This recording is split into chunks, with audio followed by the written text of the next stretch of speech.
아저씨, 이모요, 저희 옆집에 살아요. 아이의 한마디에 나는 국화를 떨어뜨렸다. 하얀 꽃잎들이 바닥에 흩어졌다. 발밑에서 구르는 꽃송이를 보며 나는 숨을 쉬는 법을 잊었다. 심장이 멈춘 것 같았다. 뭐라고? 내 목소리는 갈라졌다. 입술이 바짝 말라 있었다. 로아는 고개를 갸우뚱하며 말했다. 이모요, 603호에 혼자 살아요. 저희 집은 605호고요. 603호. 내 발이 얼어붙었다. 그 숫자를 듣는 순간 온몸의 피가 거꾸로 흐르는 것 같았다. 7년 전 아내가 남긴 마지막 말은 이것뿐이었다.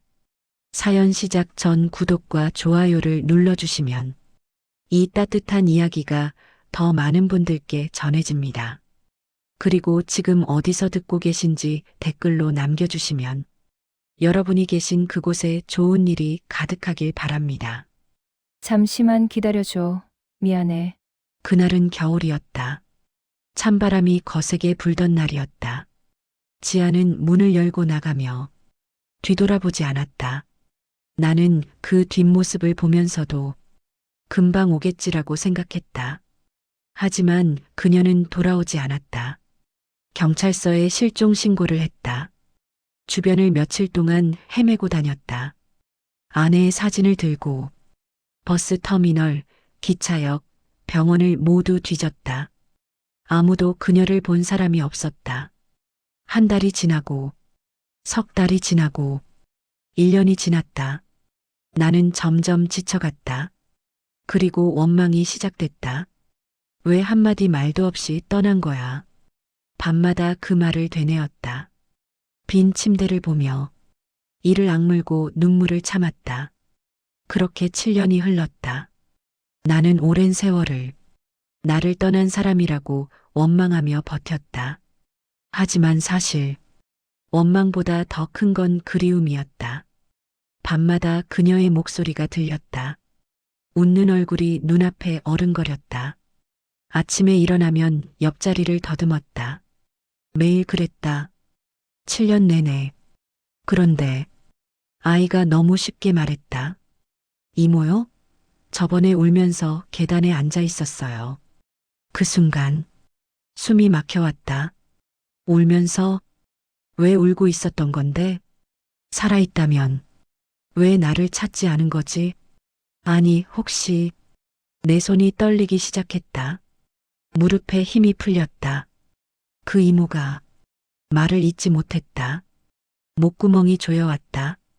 로아는 내 표정을 보며 눈을 깜빡였다. 아저씨, 왜 그래요? 아파요? 나는 고개를 저었다. 아픈 게 아니라 심장이 찢어지는 것 같았다. 그 이모 이름이 뭐야? 몰라요. 그냥 이모라고만 불러요. 엄마가 인사하래서 인사했는데 이모는 말이 별로 없어요. 말이 없다고? 지아도 그랬다. 말이 적은 사람이었다. 그 이모 몇 살쯤 돼 보여? 엄마보다는 어려 보이는데 30살? 아니면 40살? 나는 눈을 감았다. 지아는 올해 36이다. 7년 전엔 29이었다. 로아야. 내 목소리가 떨렸다. 그 이모 지금 집에 있어? 아마요? 맨날 집에만 있거든요. 나는 천천히 일어났다. 다리가 후들거렸다. 이건 단순한 재회 이야기가 아니었다. 부부가 서로에게 쌓아온 7년의 오해가 무너지는 순간이었다. 나는 로아를 따라 그 복도를 걸었다. 한 발 한 발 무거운 다리를 끌며 603호 앞에 섰다. 숨소리가 거칠었다.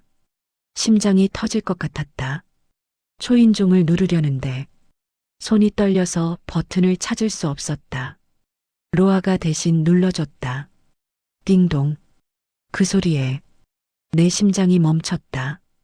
그리고 잠시 후 문이 열렸다. 세준과 지아 부부는 사이가 나쁘지 않았다. 오히려 주변에서는 보기 좋은 부부라고 말했다. 세준은 성실했다. 새벽 4시에 일어나 버스 운전대를 잡았다. 지아는 조용했다. 집안일을 하며 남편이 돌아오길 기다렸다. 그들은 서로를 사랑했다. 하지만 마음이 자꾸 어긋나는 시기가 있었다. 지아는 말이 적었다. 세주는 표현을 잘 못했다. 그 둘의 침묵이 때로는 따뜻했지만 때로는 차가웠다. 문제는 생활비였다. 그해 겨울 남편의 버스 회사는 인력 감축이 있었다. 세주는 동료 기사 3명이 하루아침에 잘리는 걸 목격했다. 형, 나 어떻게 애들 학원비가 동료의 떨리는 목소리가 귓가에 맴돌았다. 그날 밤 세주는 집에 돌아와 말없이 밥을 먹었다. 지아는 남편의 표정을 보며 무언가 잘못됐다는 걸 느꼈다. 여보, 무슨 일 있어? 아니, 아무것도. 세주는 고개를 저었다.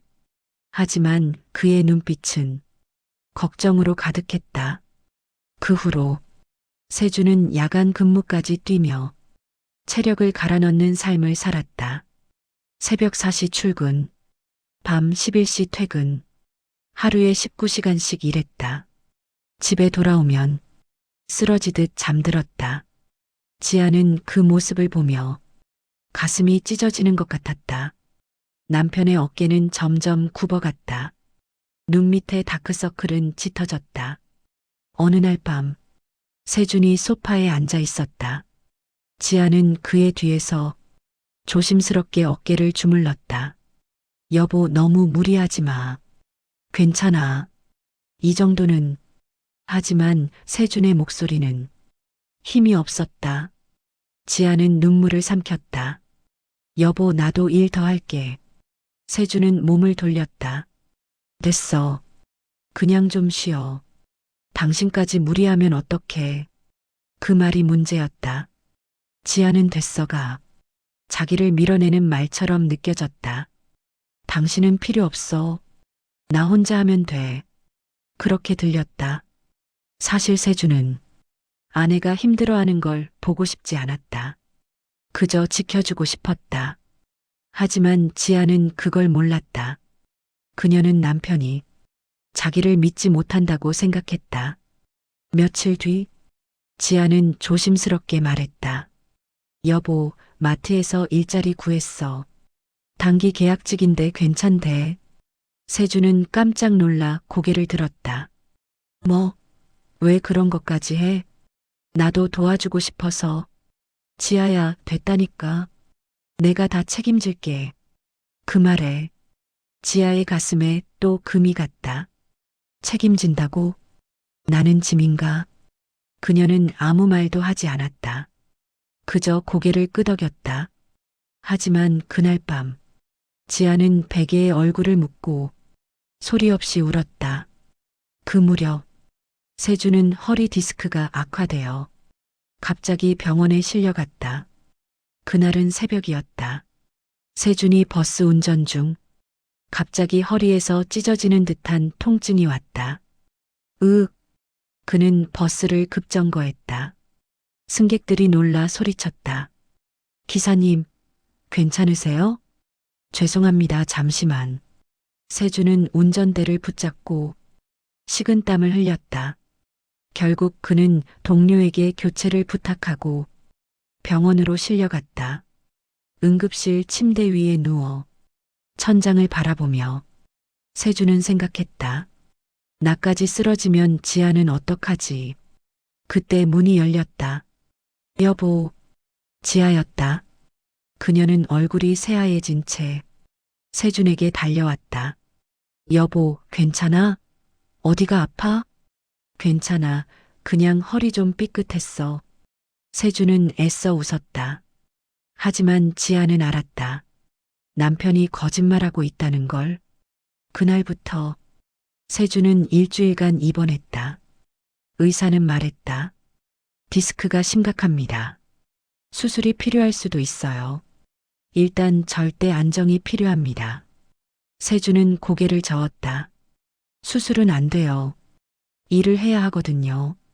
환자분, 이러다 더 악화되면 평생 걷지 못할 수도 있습니다. 그 말에 세준의 얼굴이 굳었다. 병실로 돌아왔을 때 지아가 창가에 서 있었다.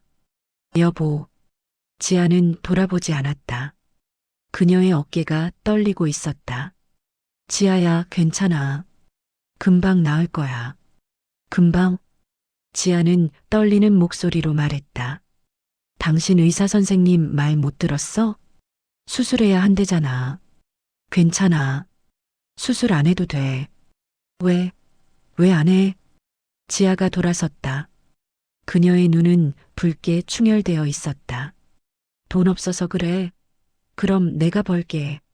내가 일하면 되잖아. 세주는 고개를 저었다. 지아야, 그게 아니라. 그럼 뭐야? 왜 나는 항상 아무것도 못하게 해? 나도 당신 아내야. 나도 뭔가 하고 싶단 말이야. 그녀의 목소리가 병실에 울려 퍼졌다. 세주는 처음으로 아내가 이렇게 목소리를 높이는 걸 봤다. 그는 할 말을 잃었다. 지아는 눈물을 닦으며 말했다. 미안해, 소리 질러서. 난 그냥 너무 답답해서. 그리고 그녀는 병실을 나갔다. 세주는 그 뒷모습을 보며 천장을 올려다봤다. 가슴이 무너져 내렸다. 그가 누워있던 동안 지아는 매일 병원에서 밤을 새웠다. 간호사들도 지아를 알아봤다. 보호자분, 집에 가서 좀 쉬세요. 여기서 계속 계시면 몸 상하십니다. 괜찮아요. 남편 혼자 두고 갈 수 없어요. 지아는 병실 의자에 앉아 세준의 손을 잡고 잠들었다. 새벽에 깨면 남편의 이마를 만져보고 물을 따라주고 담요를 덮어줬다. 하지만 세준은 그걸 몰랐다. 그는 진통제를 먹고 깊이 잠들어 있었다. 퇴원하던 날 지아의 얼굴은 헬쑥했다. 눈밑은 시커멓게 패여 있었다. 입술은 바짝 말라 있었다. 세준은 그제야 알아챘다. 지아야, 너 많이 안 잤구나. 괜찮아. 이제 집에 가면 자면 되지. 지아는 억지로 웃었다. 집으로 돌아오는 길, 둘은 말이 없었다. 세준은 허리를 조심하며 천천히 걸었고, 지아는 그의 팔을 붙잡고 걸었다. 집에 도착했을 때 세준이 소파에 앉으며 말했다. 지아야, 미안해. 내가 좀 쉴게. 응, 쉬어. 내가 저녁 준비할게. 지아는 부엌으로 갔다. 그리고 냉장고 문을 열다가 그 자리에서 멈췄다. 냉장고가 텅 비어 있었다. 그녀는 깜빡했다. 일주일 동안 병원에만 있었던 것을. 지아는 냉장고 문을 닫고 깊은 한숨을 쉬었다. 여보, 나 지금 일자리 알아볼게. 거실에서 세준의 목소리가 들렸다. 지아야, 그냥 집에서 좀 쉬자니까. 언젠가는 좋아지겠지. 세준은 지켜주고 싶은 마음이었지만 지아에게는 그 말이 이렇게 들렸다. 당신은 밖에 나가서도 도움이 안 돼. 그녀는 웃으며 고개를 끄덕였지만 가슴속은 천천히 금이 가고 있었다. 그날 밤 지아는 욕실에 앉아 조용히 울었다. 물소리에 묻혀 아무도 그 소리를 듣지 못했다. 그 금이 폭발한 날이 있었다. 그날은 세준이 퇴원한 지 2주가 지난 날이었다. 여보, 나 잠깐만 가게 좀 도와주고 올게. 지아는 외출 준비를 하고 있었다.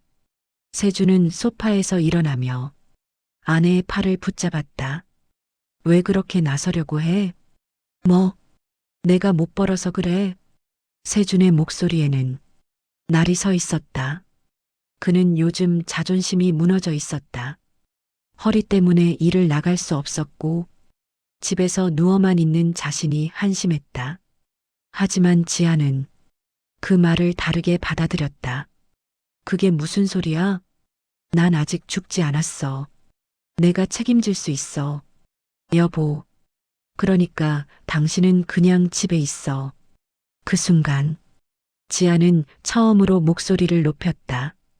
그래, 당신 몸 상할까봐 내가 얼마나 조마조마했는데. 내가 할 수 있는 게 아무것도 없으니까 미칠 것 같아. 세주는 입을 다물었다.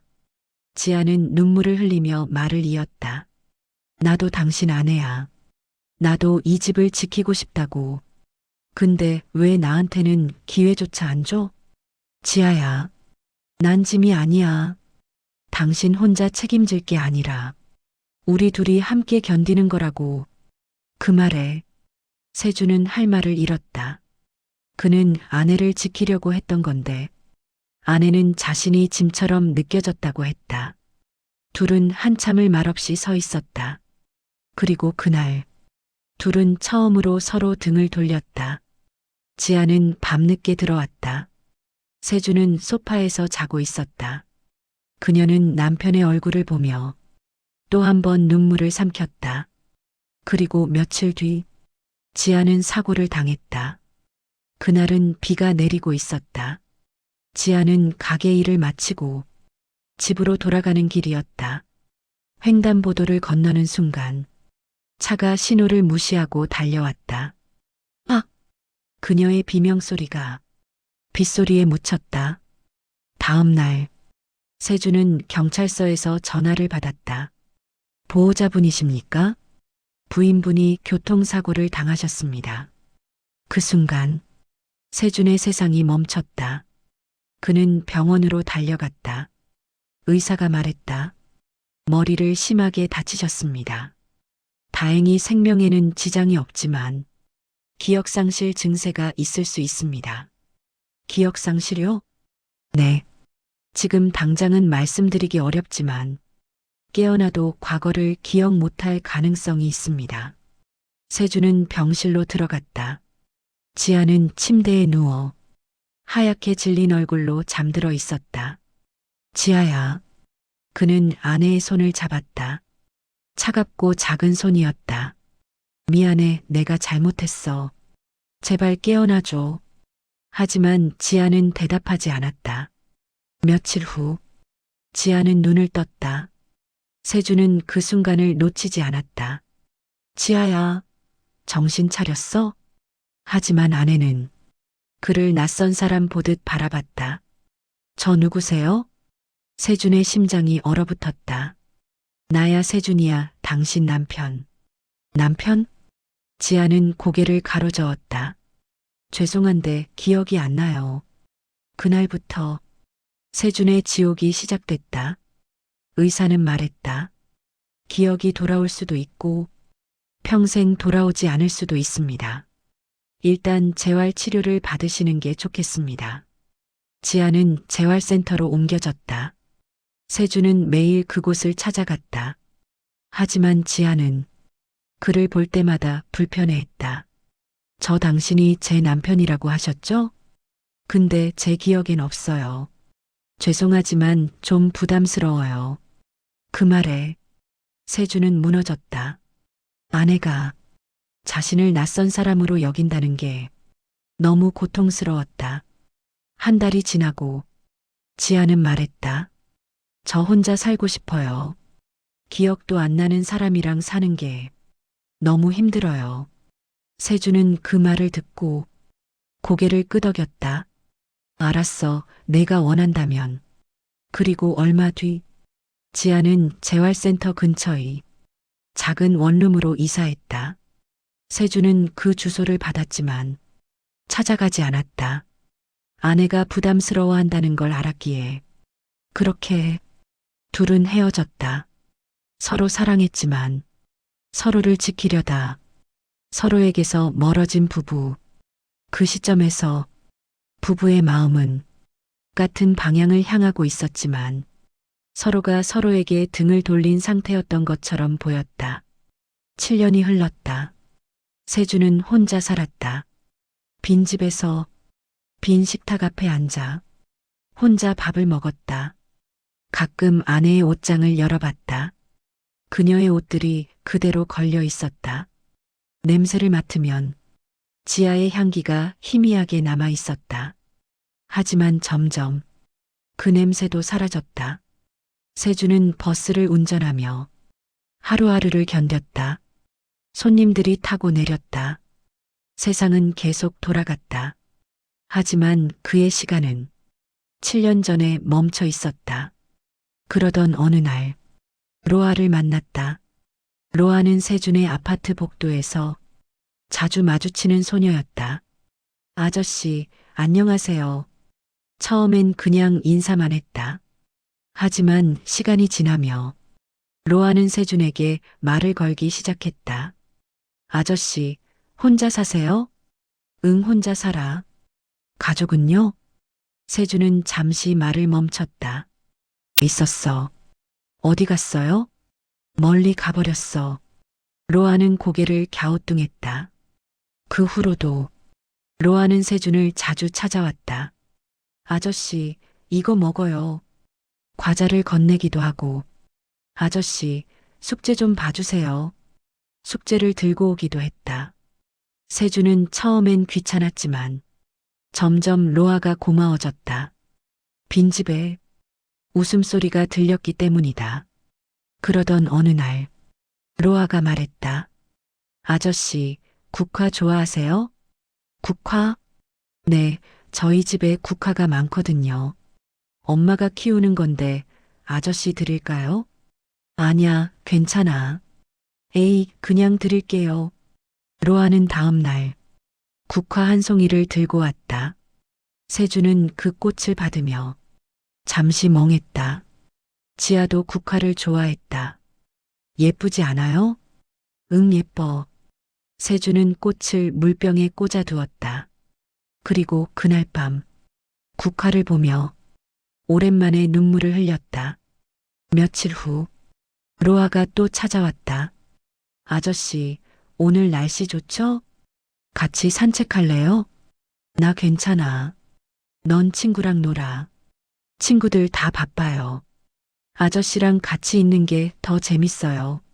세주는 웃음이 났다. 내가 뭐가 재밌어? 아저씨는 말은 없는데 슬퍼 보여요. 위로해주고 싶어요. 그 말에 세준의 가슴이 뜨거워졌다. 로아야 고마워. 둘은 아파트 단지를 걸었다. 로아는 제잘제잘 떠들었고 세준은 조용히 들어줬다. 그러다 문득 로아가 말했다. 아저씨, 저희 옆집에 이모 있는 거 알아요? 옆집? 네, 603호요. 저희는 605호고. 세준은 별 생각 없이 고개를 끄덕였다. 그 이모가 좀 이상해요. 이상하다고? 맨날 혼자 있어요. 아무한테도 말 안 하고요. 세준은 그냥 들었다. 그리고요. 로아가 목소리를 낮췄다. 이모 항상 저 혼자 있는 거 보면 울어요. 울어? 네. 계단에 앉아서 울고 있었어요. 제가 괜찮으세요? 했는데 그냥 고개만 끄덕이고 가버렸어요. 세주는 가슴이 아렸다. 혼자 사는 사람은 외로운 법이지. 그는 그렇게 생각하며 더 이상 묻지 않았다. 하지만 며칠 후 로아가 또 그 이야기를 꺼냈다. 아저씨, 그 이모 진짜 이상해요. 왜? 가끔 저를 보면서 로아야, 넌 참 착하구나 그러면서 울먹여요. 어른이 이렇게 울어도 돼요? 세주는 멈췄다. 그 이모 몇 살쯤 돼 보여? 젊어 보이는데. 근데 슬퍼 보여요. 세주는 가슴이 철렁했다. 혹시? 아니야. 세상에 외로운 사람 많아. 그는 고개를 저었다. 그러던 어느 날, 로아가 국화를 들고 왔다. 아저씨, 이거 드릴게요. 엄마가 또 주래요. 고마워, 로아야. 세주는 국화를 받으려는데, 로아가 말했다. 아, 그리고 저 이모한테도 하나 드렸어요. 이모? 네, 603호 이모요. 세준의 손이 멈췄다. 왜요? 이모도 국화 좋아하시나 봐요. 받자마자 우시더라고요. 울었어? 네. 고마워, 로아야 그러면서 눈물 흘리셨어요. 세준의 심장이 빠르게 뛰기 시작했다. 로아야. 네. 그 이모 혹시 이름 알아? 몰라요. 그냥 이모라고만 불러요. 세준은 숨을 깊이 들이쉬었다. 그 이모 어떻게 생겼어? 로아는 고개를 갸우뚱했다. 키는 작아요. 머리는 길고요. 근데 항상 집에만 있어요. 세준의 입술이 바짝 말랐다.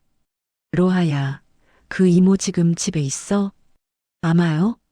나 그 이모 만나봐도 될까? 왜요? 아저씨도 인사하고 싶어요? 세준은 고개를 끄덕였다. 응, 그래. 로아는 웃으며 말했다. 그럼 같이 가요. 이모한테 인사시켜 드릴게요. 로아는 그날 나에게 몇 가지를 더 말했다. 복도를 걸으며 로아는 계속 떠들었다. 아저씨, 그 이모 진짜 착해요. 제가 숙제 모르면 가끔 가르쳐 주거든요. 그래. 네. 근데 이모는 자기 이야기는 안 해요. 어디서 왔어요? 물어봐도 여기저기 이렇게만 말해요. 세주는 발걸음을 멈췄다. 로하야, 그 이모 가족은 없어? 몰라요. 한 번도 안 봤어요. 맨날 혼자더라고요. 세준의 가슴이 쿵쾅거렸다. 그리고요. 로아가 목소리를 낮췄다. 가끔요, 이모가 그러는데. 뭐라고? 내가 사라져서 한 사람이 너무 아프겠다고. 그 순간, 세준의 마음이 찢어지는 듯 했다. 한 사람이 아프겠다고? 그 한 사람이 나를 말하는 건가? 세준은 벽에 기대어 섰다. 다리에 힘이 풀렸다. 아저씨, 괜찮으세요? 응, 괜찮아. 하지만 괜찮지 않았다. 세준의 눈에 눈물이 고였다. 지아는 그가 자신을 원망한 줄도 모르고 혼자서 죄책감에 울고 있었다. 7년 동안 세준은 이를 악물었다. 내가 얼마나 멍청한 거야. 아내가 떠난 게 아니었다. 기억을 잃고 어디선가 혼자 나를 그리워하며 살고 있었던 거였다. 로아야. 세준의 목소리가 떨렸다. 그 이모 정말 매일 울어? 로아는 고개를 끄덕였다. 네. 특히 밤에요. 제가 화장실 가다가 복도에서 들었어요. 이모가 방에서 우는 소리가 들렸어요. 세준은 주먹을 쥐었다. 손톱이 손바닥에 파고들었다. 그리고요, 한 번은요. 로아가 말을 이었다. 이모가 저한테 물어봤어요. 로아야, 사람이 기억을 잃으면 사랑도 잊어버리는 걸까? 그랬어요. 세준은 숨이 막혔다. 뭐라고 대답했어? 저는 잘 몰라서. 엄마가 그러는데 사랑은 마음에 있는 거래요 그랬어요. 그랬더니 이모가 울면서 웃었어요. 그래, 마음에 있는 거구나 그랬어요. 세준은 더 이상 참을 수 없었다. 그는 로아의 손을 잡았다. 로아야, 지금 당장 그 이모한테 데려다 줘. 네. 지금요? 응, 지금. 로아는 세준의 표정을 보며 고개를 끄덕였다. 알았어요. 따라오세요. 둘은 복도를 빠르게 걸었다. 601호, 602호, 그리고 603호. 세준은 그 문패 앞에 섰다. 손이 떨렸다. 심장이 터질 것 같았다. 로아가 초인종을 눌렀다. 띵동. 그 소리가 세준의 귀에 천둥처럼 울렸다. 잠시 후 문 안에서 발소리가 들렸다. 찰칵. 문이 열렸다.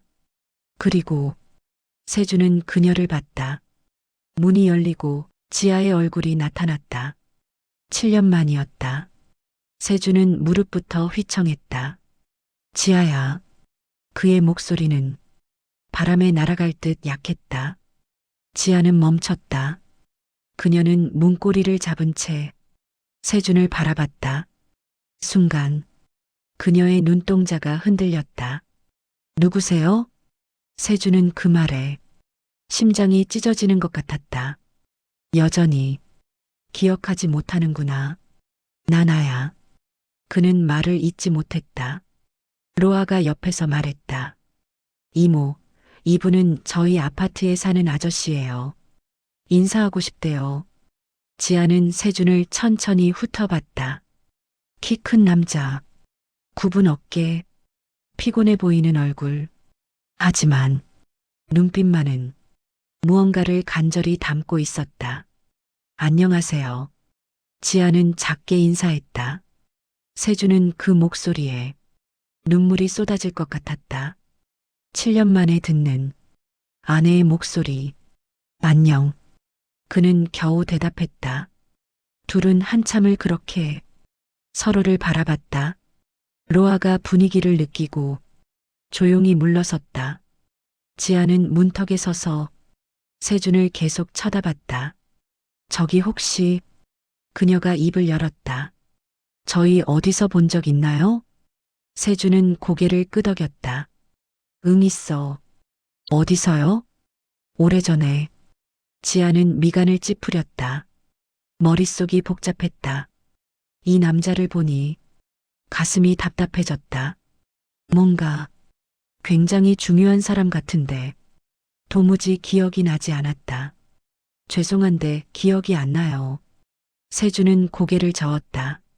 괜찮아. 기억 안 나도 돼. 하지만 지아는 자신의 가슴을 만졌다. 왜 이렇게 심장이 빨리 뛰는지. 당신을 보니까 뭔가 아픈 것 같아요. 그 말에 세준의 눈에서 눈물이 떨어졌다. 미안해. 네, 다 내 잘못이야. 지아는 혼란스러웠다. 이 남자는 왜 우는 걸까? 나한테 왜 미안하다고 하는 걸까? 저기 저희 정말 아는 사이예요? 세준은 눈물을 닦으며 웃으려 애썼다. 응, 우리 아주 잘 아는 사이야. 어떤 사이인데요? 세준은 대답하지 못했다. 어떻게 말해야 할까? 우리는 부부였어라고 말하면 그녀는 놀라서 문을 닫을 것 같았다. 그냥 소중한 사람이었어. 지아는 눈을 깜빡였다. 소중한 사람. 그 단어를 되뇌는 순간 그녀의 눈에 눈물이 고였다. 왜 눈물이 나는 거죠? 지아는 당황하며 눈을 손으로 닦았다. 저 당신을 아나요? 세준은 울면서 웃었다. 아니, 내가 나를 몰라도 돼. 나는 널 알면 되니까. 지아는 그 말을 듣고 가슴을 움켜쥐었다. 뭔가 굉장히 슬픈 일이 둘 사이에 있었던 것 같았다. 당신 저 때문에 많이 힘들었죠? 세준은 고개를 저었다. 아니야. 내 잘못이 아니야. 근데 왜 그렇게 우세요? 보고 싶었어? 그 말에 지아의 눈에서 눈물이 주르륵 흘렀다.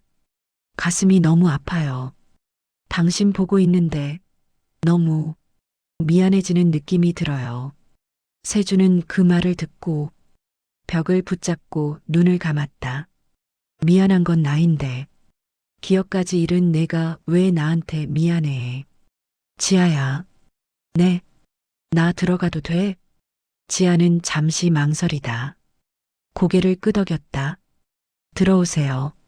세준은 문턱을 넘었다. 7년 만에 아내의 공간에 들어서는 순간이었다. 방은 작았다. 작은 침대, 작은 책상, 작은 옷장. 벽에는 아무것도 걸려 있지 않았다. 세준은 주변을 둘러보며 가슴이 무너졌다.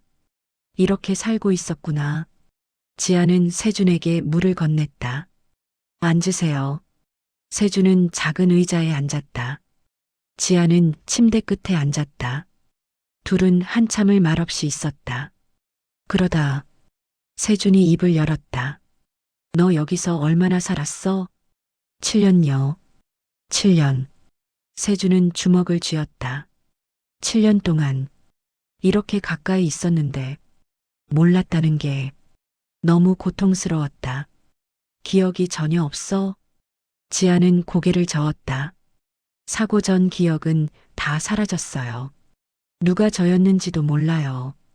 그럼 가족은? 없어요. 아무도 찾으러 오지 않았어요. 세주는 고개를 숙였다. 내가 찾지 못한 거야. 바로 옆에 있었는데. 혹시 당신은 제 가족이었나요? 지아가 조심스럽게 물었다. 세주는 고개를 들었다. 응. 어떤 가족이었는데요? 세주는 눈물을 삼켰다. 남편이었어. 지아는 숨을 멈췄다. 남편? 응. 우리는 부부였어. 지아는 고개를 저었다. 아니에요. 그럴 리 없어요. 저는 결혼한 기억이 없어요. 기억을 잃어서 그래.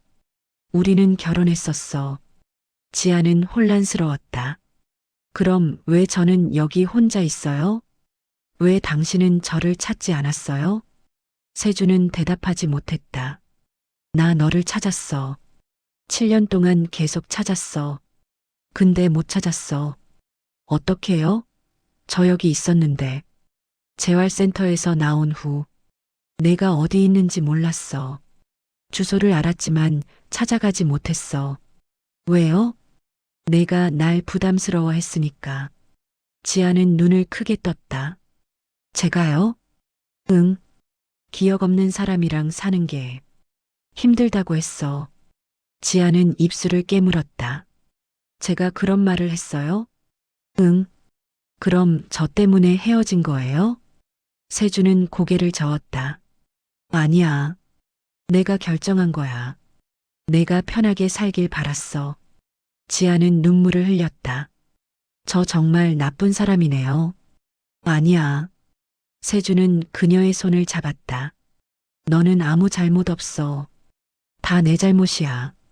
지아는 세준의 손을 보며 울음을 터뜨렸다. 왜 이렇게 따뜻해요? 이 손을 전에도 잡았던 것 같은데. 세준은 그녀를 끌어안았다. 응, 많이 잡았어. 매일 잡았어. 지아는 세준의 품에서 목 놓아 울었다. 미안해요, 미안해요. 기억도 못하는데 당신한테 너무 미안해요. 세준은 그녀의 머리를 쓰다듬었다. 괜찮아, 이제 괜찮아. 내가 찾았으니까. 둘은 한참을 그렇게 서로를 안고 울었다. 7년간 쌓인 그리움과 오해와 슬픔이 그 순간 모두 터져나왔다. 그날 이후 세주는 매일 지아를 찾아갔다. 처음엔 조심스러웠다. 너 부담스러우면 안 올게. 하지만 지아는 고개를 저었다. 아니에요, 와주세요. 당신을 보면 뭔가 편안해져요. 세주는 그 말에 가슴이 뜨거워졌다. 기억은 없지만 마음은 기억하는구나. 며칠 동안 둘은 천천히 이야기를 나눴다. 세주는 과거를 들려줬다. 우리 처음 만난 날 기억나? 아, 넌 기억 안 나겠구나. 세주는 씁쓸하게 웃으며 말을 이었다. 봄날이었어. 벚꽃이 흩날리는 날이었지. 너는 벤치에 앉아 책을 읽고 있었어. 지아는 세준의 얼굴을 바라봤다. 그때 제가 뭐 하고 있었어요? 울고 있었어. 울었어요? 응. 나는 그냥 지나가려다가 내가 우는 걸 봐버렸어. 그래서 휴지를 건넸지. 세준은 눈을 감으며 그 순간을 떠올렸다. 너는 휴지를 받으며 감사합니다 그랬어. 목소리가 너무 예뻤어. 지아는 입술을 깨물었다. 저 왜 울고 있었어요? 나중에 알았어. 그날 내 어머니가 돌아가신 날이었더라. 지아는 가슴이 철렁했다. 어머니? 응. 너는 혼자였어. 가족이 없었지. 지아는 눈을 감았다. 어머니. 그 단어가 가슴을 후벼 팠다. 어머니 어떤 분이셨어요? 너는 항상 말했어. 엄마는 세상에서 가장 따뜻한 사람이었어 그랬지. 근데 일찍 돌아가셔서 너는 늘 외로워했어. 세주는 지아의 손을 잡았다. 그래서 내가 약속했어. 내가 내 가족이 되어줄게 그랬지. 지아는 눈물을 흘렸다. 그런 약속을 했었구나. 응. 세주는 그녀의 눈물을 닦아줬다. 우리 결혼했을 때 너는 너무 예뻤어. 하얀 드레스 입고 웃는 모습 평생 못 잊을 거야. 지아는 울면서 물었다. 저 행복했었나요? 응, 너무 행복해했어. 그럼 왜 우리 헤어진 거예요? 세주는 할 말을 잃었다. 어떻게 설명해야 할까? 우리 서로 사랑했는데 표현을 못했어. 표현을요? 응, 나는 너를 지키고 싶었는데 내가 보기엔 널 밀어내는 것처럼 보였나 봐. 지아는 고개를 가로저었다. 아니에요. 제가 잘못한 거예요. 아니야. 세주는 그녀의 어깨를 잡았다. 둘 다 잘못 없어. 그냥 불운이었어. 지아는 세준의 눈을 보며 천천히 물었다. 그럼 우리 다시 시작할 수 있을까요? 세준은 숨을 멈췄다. 다시? 네. 저는 기억은 없지만 당신과 함께 있고 싶어요. 세준은 눈물이 핑 돌았다. 정말? 네. 당신을 보면 가슴이 뛰어요. 이게 사랑인가요? 세준은 그녀를 끌어안았다. 응, 그게 사랑이야. 하지만 행복은 오래가지 않았다. 며칠 후 지아에게 이상한 증상이 나타났다. 세준이 방문했을 때 지아는 침대에 누워 있었다. 지아야, 어디 아파? 머리가 너무 아파요. 그녀는 이마를 짚었다. 세준은 당황했다. 병원 가야겠어. 일어날 수 있어? 잠깐만요, 뭔가 보여요. 뭐가 보여? 지아는 눈을 감았다. 남자가 쓰러져 있어요.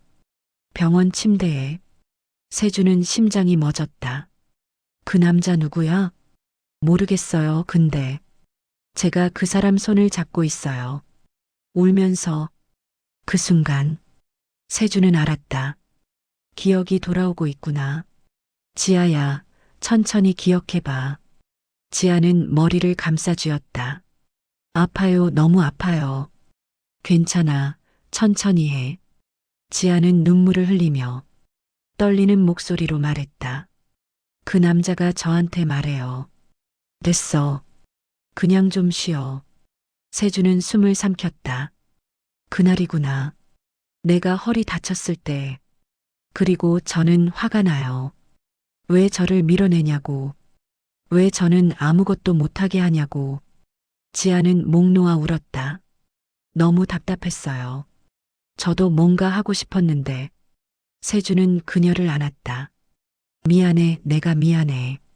지아는 세준의 품에서 계속 울었다. 기억이 조금씩 떠올라요. 우리 많이 싸웠어요. 응. 근데 왜요? 왜 그렇게 됐어요? 세준은 눈물을 참으며 말했다. 나는 너를 지키고 싶었어. 내가 힘들어하는 걸 보고 싶지 않았어. 전 당신이 절 믿지 못한다고 생각했어요. 아니야. 너무 사랑해서 그랬어. 지아는 고개를 들어 세준을 바라봤다. 사랑해서? 응. 너무 소중해서 다칠까봐 무서웠어. 지아는 고개를 저었다. 저도 당신이 무너질까봐 무서웠어요. 둘은 서로를 바라보며 비로소 깨달았다. 같은 마음이었구나. 서로를 지키려다 서로에게 상처를 준 거였구나. 지아야. 세준이 그녀의 얼굴을 감싸쥐었다. 이제 다시는 그러지 말자. 뭐든 이야기하자. 숨기지 말고. 지아는 고개를 끄덕였다. 네, 약속해요. 그날 밤 지아는 더 많은 기억을 떠올렸다. 여보. 지아가 세준을 불렀다. 응? 우리 신혼여행 어디 갔었어요? 세준은 눈을 반짝였다. 기억나? 아니요, 근데 바다가 보여요. 파란 바다. 맞아. 우리 제주도 갔었어. 제주도. 지아는 눈을 감았다. 파도 소리가 들려요. 그리고 당신이 제 손을 잡고 평생 함께하자고 말해요. 세주는 눈물을 흘렸다. 응, 그랬어. 평생 함께 하자고 했어.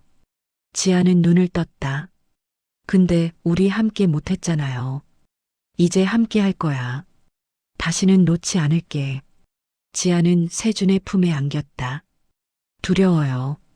뭐가? 기억이 다 돌아오면, 제가 당신한테 한 짓을 알게 되면, 당신이 저를 미워할까봐. 세준은 고개를 저었다. 절대 그럴 일 없어. 나는 너를 평생 사랑할 거야. 약속해요? 약속해. 며칠이 더 지나고 지아의 기억은 점점 선명해졌다. 어느 날 지아는 세준에게 물었다. 여보, 제가 사고 당한 날 비 왔었죠? 세준은 고개를 끄덕였다. 응. 저 그날 왜 밖에 나갔었어요? 세준은 입술을 깨물었다. 가게 일하러. 가게 일. 지아는 눈을 감았다. 제가 당신 몰래 일하러 갔었구나. 지아야. 죄송해요. 제가 당신 말 안 듣고. 세준은 그녀의 손을 잡았다. 아니야. 내가 너를 이해하지 못했어. 내 마음을 몰라줬어. 지아는 눈물을 흘렸다. 그날 저 차에 치였을 때 마지막으로 생각한 게 당신이었어요. 뭐라고 생각했어? 미안해, 사랑해, 그랬어요.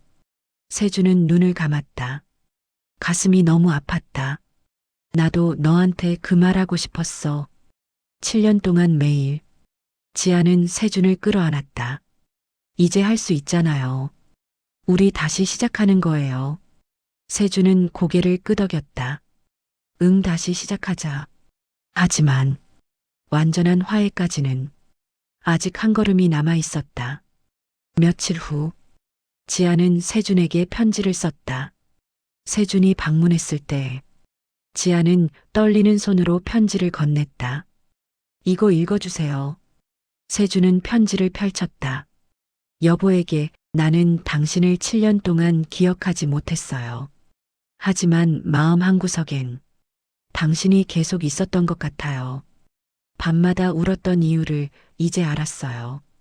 내 영혼이 당신을 그리워했던 거예요. 기억은 사라졌지만 사랑은 사라지지 않았어요. 당신을 처음 봤을 때 왜 눈물이 났는지 이제 알아요. 당신은 내 전부였으니까요. 미안해요. 7년 동안 혼자 아파하게 해서 고마워요. 그래도 나를 찾아줘서 사랑해요. 기억 없는 나를 사랑해줘서 이제 나도 당신을 사랑할게요. 이번엔 제대로. 지아가 세준은 편지를 읽으며 눈물을 주체할 수 없었다. 지아야. 그는 편지를 내려놓고 그녀를 안았다. 나도 사랑해. 지아는 세준의 품에서 편안하게 눈을 감았다. 이제 집에 가도 될까요? 집?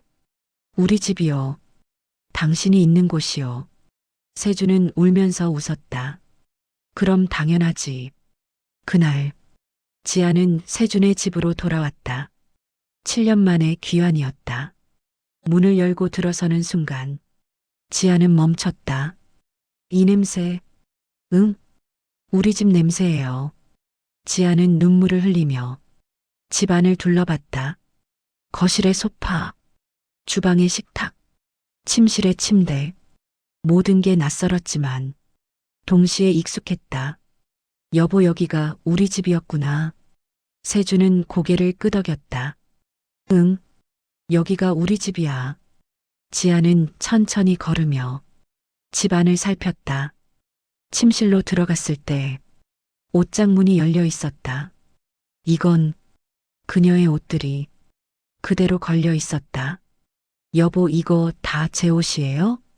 응, 하나도 버리지 못했어. 지아는 옷을 만지며 울었다. 7년 동안 그대로 두었어요? 응, 내가 돌아올 거라 믿었어. 지아는 세준을 안았다. 당신 정말 바보예요. 응, 나 바보야. 둘은 서로를 안고 한참을 그렇게 있었다. 그날 밤 지아는 세준의 품에 안겨 잠들었다. 7년 만에 같은 침대에서 같은 이불을 덮고 같은 온기를 나눴다. 세주는 아내의 잠든 얼굴을 보며 생각했다. 이제 정말 끝난 거구나. 긴 악몽이. 세주는 지아의 이마에 가만히 입을 맞췄다. 사랑해, 지아야. 지아는 잠결에 작게 미소 지었다. 아침 햇살이 들어왔다. 세주는 눈을 떴다. 옆을 보니 지아가 자고 있었다. 7년 만에 보는 평화로운 아침 풍경. 세주는 조심스럽게 침대에서 일어났다. 부엌으로 가서 냉장고를 열었다. 오늘은 특별한 날이었다. 지아의 생일. 7년 전 그녀가 사라진 날도 생일 직전이었다. 그는 미역을 꺼냈다. 생일엔 미역국이지. 세주는 미역을 불리고 쇠고기를 썰었다. 참기름을 두르고 미역을 볶았다. 고소한 냄새가 집안에 퍼졌다. 잠시 후 침실에서 인기척이 들렸다. 여보, 지아의 목소리였다. 응, 나 여기 있어. 지아가 부엌으로 나왔다. 머리가 헝클어진 채 눈을 비비며 무슨 냄새예요? 미역국. 지아는 멈췄다. 미역국? 세주는 돌아서며 웃었다.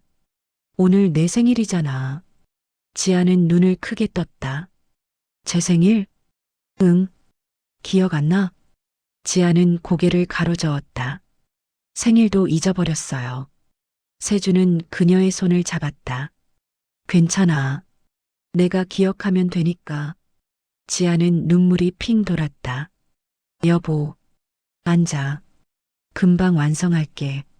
지아는 식탁에 앉았다. 세주는 미역국을 그릇에 담고 밥을 퍼서 그녀 앞에 놓았다. 자, 생일 미역국. 지아는 그릇을 보며 눈물을 흘렸다. 이거 제가 좋아했어요? 응. 내가 제일 좋아했어. 내가 끓여주는 미역국. 지아는 숟가락을 들었다. 떨리는 손으로 국물을 떠서 입에 넣었다. 그 순간 눈물이 주르륵 흘렀다. 왜 이렇게 맛있어? 세주는 웃었다. 맛있어? 네, 너무 맛있어요. 이 맛 어디선가 먹어본 것 같아요. 그럼 됐어. 세준도 자리에 앉았다. 둘은 마주보며 밥을 먹었다. 오랜만에 느끼는 평범한 행복이었다. 식사를 마치고 지아는 설거지를 하려 했다. 내가 할게. 세준이 말했다. 아니에요. 제가 할게요. 지아야, 오늘 내 생일인데. 괜찮아요. 하고 싶어요. 지아는 설거지를 하며 창밖을 바라봤다. 햇살이 따뜻했다. 새들이 지저귀고 있었다. 이게 행복인가? 그녀는 웃음이 났다. 그때 초인종이 울렸다. 띵동. 세준이 문을 열었다. 아저씨, 로아였다. 로아야, 안녕. 로아는 깡충깡충 뛰어들어왔다. 이모도 있어요? 응, 있어. 로아는 부엌으로 달려갔다. 이모. 지아는 돌아서며 웃었다. 로아야, 안녕. 이모, 여기서 뭐해요? 응, 이제 여기서 살아. 로아는 눈을 반짝였다. 진짜요? 아저씨랑 같이요? 응. 와, 그럼 이모는 아저씨 부인이에요? 지아는 세준을 보며 웃었다. 응, 부인이야. 로아는 박수를 쳤다. 좋다. 이제 이모 혼자 안 울겠네요. 그 말에 세준과 지아는 서로를 바라봤다. 로아야. 지아가 로아를 안았다. 고마워. 내가 우리 다시 만나게 해줬어. 제가요? 응. 내가 아저씨한테 말해줘서 우리 다시 만날 수 있었어. 로아는 환하게 웃었다. 그럼 잘 됐네요. 세준이 로아의 머리를 쓰다듬었다. 로아야, 밥 먹었어? 아니요. 그럼 미역국 먹을래?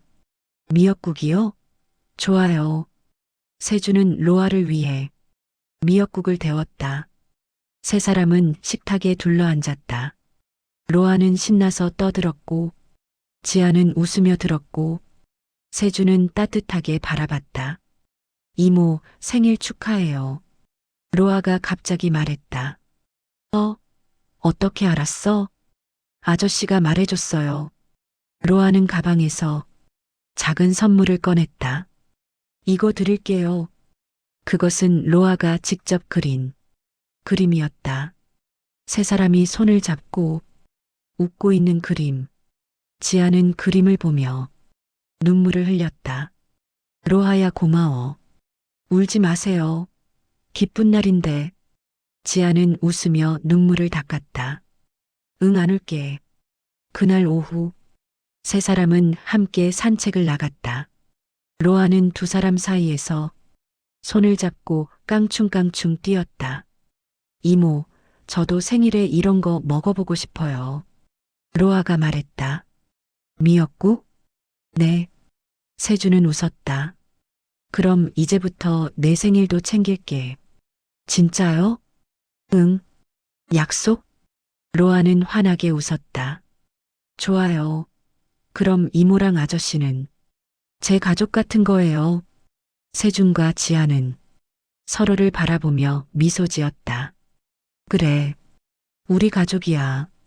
세 사람은 공원 벤치에 앉았다. 로아는 그네를 타러 갔고, 세준과 지아는 손을 잡고 앉아 있었다.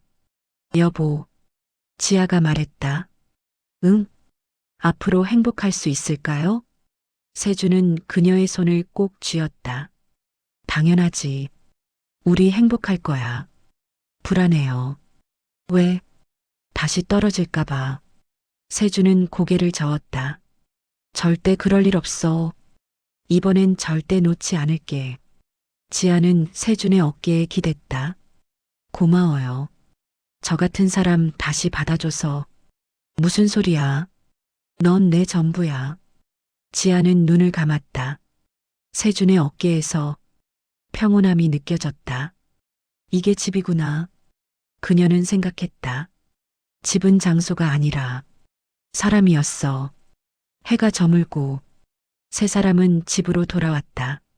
저녁을 먹고 로아는 집으로 갔다. 이모, 아저씨, 내일 또 올게요. 그래, 로아야. 조심히 가. 문을 닫고 둘만 남았다. 세준과 지아는 소파에 나란히 앉았다. 여보, 지아가 세준의 손을 잡았다. 응? 저 다시 배우고 싶어요.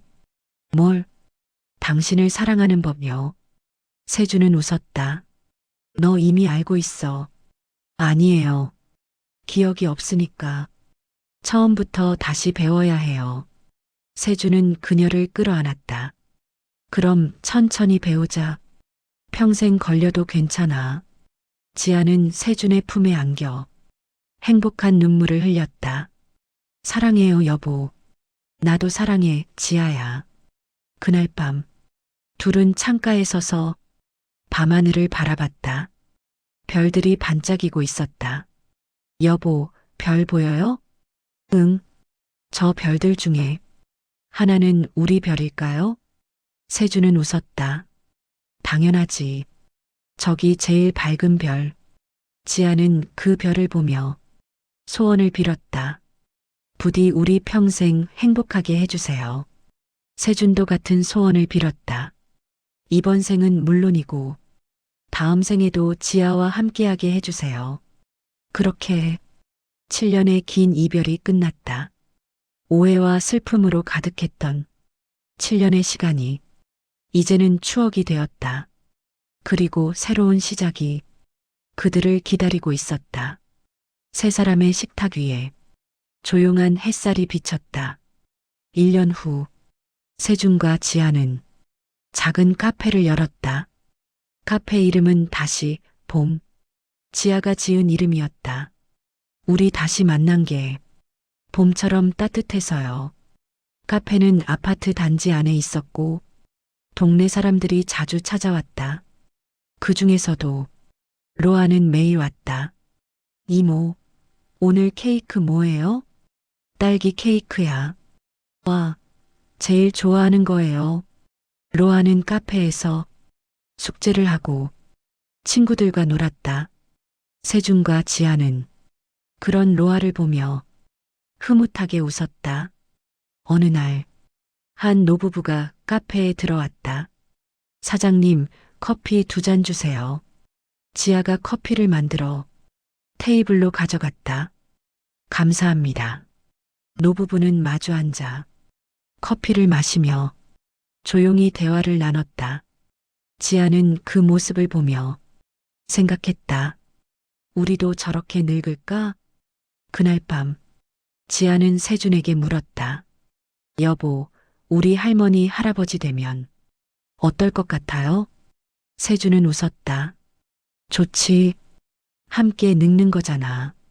손주들도 생기겠죠? 당연하지. 지아는 상상했다. 손주들이 카페에 와서 할머니 하고 부르는 모습을.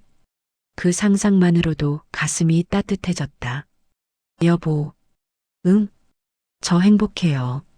세준은 그녀의 손을 잡았다. 나도 행복해. 앞으로도 계속 이럴 수 있을까요? 당연하지. 우리 약속했잖아. 무슨 약속이요?